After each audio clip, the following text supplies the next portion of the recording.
geographic areas become increasingly unaffordable for first-time homebuyers and those with lower incomes, the Eastern Shore remains within reach for many.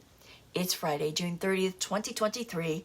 I'm Kimberly Barton of Kinetic Realty, your local market expert with this week's Maryland Eastern Shore Report. Subscribe to stay updated on our local market and let me know what you want to know.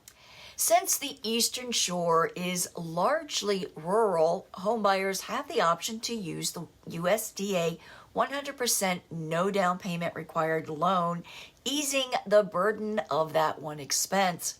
Though large areas of the Eastern Shore remain without high-speed internet, those who require connectivity may be severely limited to areas with access.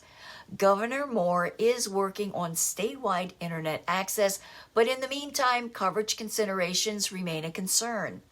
Meanwhile, homes available on the Maryland Shore dipped to 1,123. 142 homes came to the market over the past week. 75 homes are coming soon. 86 went under contract and 98 went to pending. 139 properties sold in 10 days at 100% list to sold ratio.